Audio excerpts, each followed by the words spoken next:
حضرت صلی اللہ علیہ وسلم کا ارشاد گرامی ہے، من صنع الیہ معروفا فقال لصاحبہ جزاک اللہ فقد ابلغ الثناء او کما قال علیہ الصلاۃ والسلام۔ اگر کسی آدمی کے ساتھ کوئی اچھائی کا معاملہ کیا جائے، احسان کا، خیر کا معاملہ کیا جائے، اور اس کے جواب میں یوں کہہ دے جزاکم اللہ، تو اس نے اس کے شکریہ کے ادا کرنے میں انتہا کر دی۔ اس حدیث پر عمل کرتے ہوئے میں اپنی جماعت کی طرف سے اور جتنے بھی پاکستان سے جماعتیں آئیں گی، کل جا رہی ہیں یا بھی کام کر رہی ہیں، اہل قدر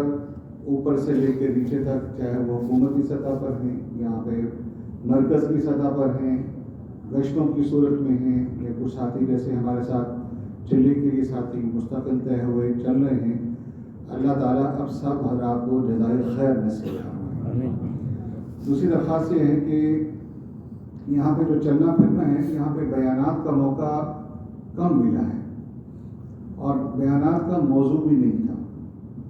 اصل موضوع یہ تھا کہ حضور صلی اللہ علیہ وسلم والے غم کے ساتھ امت کے اندر پھرنا، ذاکرانہ اور داعیانہ مزاج کے ساتھ بازاروں میں چلنا۔ حدیث پاک کا مفہوم ہے انی لم اتقبل کل کلام الحکیم، کہ میں ہر دانا آدمی کی دانائی کی باتوں کو قبول نہیں کرتا۔ اللہ تعالیٰ فرماتا بل اتقبل ہمہ وہوا ان کان ہمہ ہواہ تبعا لی جعلت صمتہ حمدا لی ووقارا وان لم یتکلم۔ میں ہر آدمی کی بات کو، بڑی دانائی کی بات، بڑی کو سمجھداری کی بات، اللہ تعالیٰ فرماتے ہیں میں اس کو قبول نہیں کرتا۔ میں تو دل کے غم کو دیکھتا ہوں، اگر اس کا غم میری منشا اور میری مرضی کے مطابق ہوتا ہے تو میں اس کے غم کو عبادت بنا لیتا ہوں، اگرچہ منہ سے کوئی ایک جملہ بھی نہیں بولتا۔ جیسے ہمارے بھائی صاحب آباد والے نے فرمایا کہ حضور والے غم کے ساتھ، چونکہ ابھی جماعتیں کام کر رہی ہیں، بعض اوقات یہ خیال پڑتا ہوتا ہے کہ ہمیں کام کا موقع نہیں ملا، بات کا موقع نہیں ملا، تو اللہ جل جلالہ کا ارشاد ہے کہ جو دین والے غم کے ساتھ پھرے گا، اس کی خاموشی بھی اس کی عبادت اور دعوت بن جائے گی۔ اس میں کام کے سلسلے میں درخواست یہ ہے، یہ تو ہو گیا آپ حضرات کے جزاک اللہ، اوپر سے لے کر حکومتی سطح سے لے کر مرکز، اور ہر ساتھی جس نے جتنا بھی تعاون کیا۔ کام کے اعتبار سے بھائی نے جیسے فرمایا تقریباً ہر جگہ جانا ہوا، مالز میں بھی جانا ہوا، مسلمانوں سے بھی ملاقات ہوئی، اور مسلمانوں کے ساتھ کافر طبقہ بھی ساتھ ساتھ چلتا رہا، یعنی ایک مسلمان ہیں، دو کافر ہیں، دو کافر ہیں، ایک مسلمان ہیں، تو حکمت کے ساتھ مسلمانوں کو خطاب کر کے بات ہوتی رہی، اور اللہ تعالیٰ اس وقت موقع کے اعتبار سے حکمت دل میں ڈال دیں، جو اللہ کو منظور تھا وہ بات ہے۔ تو عمومی سطحوں پر، مالز میں، بازاروں میں، تقریباً معروف جگہوں پہ ہم جاتے رہے، تو اللہ کی توفیق سے وہاں پر ہر ساتھی وہاں پہ بات ہوتی۔ جیسے کچھ باتیں عجیب ہوئیں، ان میں سے یہ تھا کہ یہ جو آپ کی ایجوکیشن سٹی ہے، وہاں پہ ہم جا کے کچھ گشت کر رہے تھے، کچھ ساتھی بیٹھ کے لوگ ہمارے پاس آ رہے تھے، تو ہم واپس آ رہے تھے، تو واپسی پر آدمی کچھ تھکا ہوا ہوتا ہے، سیڑھیوں سے ہم اتر رہے تھے، تو ایک مراکش والا دور سے کھڑا تھا، اس کو میں نے سلام کیا، السلام علیکم ورحمۃ اللہ۔ انہوں نے کہا اہل الدعوہ، میں کہا علی اساسک اصل عالم جینا، ہم کب کے اعتبار سے آئے ہیں،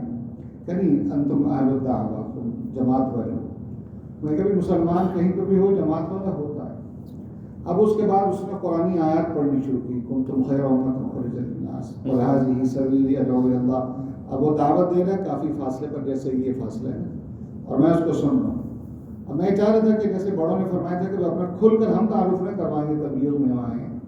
اب وہ بات کرنے کے بعد جب اس نے مکمل کی، کچھ مہینے کی، میں نے کہا شیخ علی جاز قال لا من منکم مستعد ماشاء اللہ۔ اور میں شرما میرا تھا کہ جو کام مجھے کرنا چاہیے تھا وہ مجھے کیا، اب آگے سے کہنے کہ لا لا لا الان من منکم مستعد ماشاء اللہ۔ تو اللہ کے فضل و کرم سے یہ بہت فائدہ ہوا۔ اچھا، کام کی نوعیت ہماری بہت سی صورتوں میں ہم مشورہ بھی کرتے رہے۔ ایک صورت تو یہ تھی کہ مسجدوں کو، جیسے بہت سے ساتھیوں نے فرمایا، مسجدوں میں جا کر مسجد کے کام کو اٹھانا، کیونکہ مسجد اپنے قدموں پر جب تک خود کھڑی نہیں ہوگی، باہر سے آنے والے کے تعاون کا اتنا فائدہ نہیں ہوگا۔ تو فجر ہم پڑھتے رہے، عصر پڑھتے رہے، جیسے جیسے حالات ہوتے رہے، وہاں پر جا کر نمازیں ہم نے پڑھی اور علماء کو استعمال کرنے کی کوشش کی، اور الحمدللہ علماء سے ملاقاتوں کا ہم نے خصوصی اہتمام کیا۔ اسٹیٹ ماسک آپ کی جو کہلاتی ہے وہاں پہ جانا ہوا، مصری عالم تھے، ان سے تقریباً ہمارا تو خیال تھا مصافحہ کریں گے اور بیٹھنا کہیں گے کہ ہم پاکستان سے آئے ہیں، تقریباً آدھا گھنٹہ کھڑے کھڑے ان سے بات چیت ہوئی، کچھ ہم نے کی، زیادہ انہوں نے فرمائی، اور یہ بات فرمائی کہ علم کے حاصل کرنے کے لیے کسی ایک جگہ یا دعوت کے لیے کسی ایک جگہ پر رہ کر کام کرنا کافی نہیں ہوتا، بلکہ صفات اللہ نے انسانوں میں منتقل کی ہیں علم کے لیے اور دعوت کے لیے، یہ ملکوں میں اور جگہوں کو میں کرنا چاہیے۔ یعنی آدھا گھنٹہ وہ شیخ سے بات ہوئی جنہوں نے نماز پڑھی۔ اس کے علاوہ عربوں میں بھی کچھ کام کا موقع ملا، کچھ خواص تھے، یہ شیخ فہد ان کے عزیز تھے، ان کی مجلسوں میں جاتے رہے، انہوں نے بہت محبت کا اظہار کیا، انہوں نے اپنے کچھ ساتھیوں کو جمع کیا، ہم نے ان سے عرض بھی کیا تھا، تو ان کے ساتھ بھی بات ہوئی، انگریزی میں بھی ہوئی، عربی میں بھی ہوئی، الحمدللہ اس کا بھی موقع ملا۔ پھر ایک موضوع یہ تھا ہمارے پاس، علماء، میں نے جیسے عرض کیا،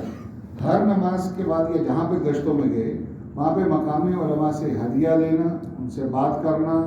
اور اکثر جگہ پہ الحمدللہ وہ یہی کہتے تھے آپ حضرات تبلیغ کی نسبت سے آئے، تو کہتے ہیں الحمدللہ یہ کام بھی ساتھ ساتھ ہو رہا ہے۔ پھر ایک موقع ہمیں یہ بھی ہم نے سوچا کہ یہاں پہ کچھ خواص پاکستانی لوگ رہتے ہیں، جگہ کا نام کیا ہو، ویسٹ بے، وہاں پہ کچھ پاکستانی ہیں جو کافی اونچے درجے پہ کام کرنے والے ہیں، ان سے اللہ نے رابطہ کروا دیا، رابطہ نکل آیا، تو انہوں نے اپنے بڑے عہدوں پر کام کرنے والے دنیا کے اعتبار سے ان لوگوں کو جمع کیا، اس میں کے پی ایم جی ہوتا ہے، کوئی بہت بڑی کمپنی ہوتی ہے، جی کمپنی ہے جو ٹیکس کی بہت بڑی دنیا میں 3-4 کمپنیوں میں سے ہے، ان کا جو ہیڈ ہے وہ پاکستانی ہے، انہوں نے ہمیں مطلب وہاں پہ اکٹھا کیا، وہ تھے۔ پھر قطر نیشنل انویسٹمنٹ جو ہے اس کا جو پورے ایشیا کے ہیڈ ہیں وہ تھے۔ پھر ایک سابق وزیر اعظم ہمارے گزرے ہیں، ان کے بھانجے تھے۔ اس طرح پاکستان سے بہت اونچے درجے کے ڈاکٹر آئے ہوئے تھے۔ تو جی ایک پاکستانی یہاں پہ کوئی ادریس صاحب ہیں، وہ تھے، ان کے بچے تھے۔ تو بہت خواص قسم کا طبقہ وہاں پہ انہوں نے اکٹھا کیا ہوا تھا، تو الحمدللہ خوب اختلاط ہوا، یعنی ان کی طلب دیکھ کر خوشی بھی ہوئی۔ رات تقریباً 12 بج گئے اور شیخ شعبان بھی تشریف لائے ہوئے تھے، ان کو بھی انہوں نے بلایا ہوا تھا۔ اختلاط انفرادی طور پہ بھی ہوا، ذہن بھی بنے اور ذمہ داریوں کی بات بھی ان سے ہوئی، تو وہ بہت اونچے درجے کے پاکستانی وہاں پر ماشاءاللہ آباد تھے۔ اللہ نے توفیق دی، ہم تقریباً عشاء کے بعد گئے تھے اور رات تقریباً 12 بجے تک وہ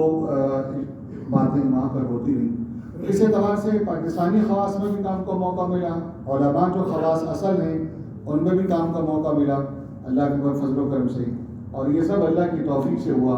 اللہ تعالیٰ اس کو قبول فرمائے اور آپ سب حضرات کو جزائے خیر نصیب فرمائے۔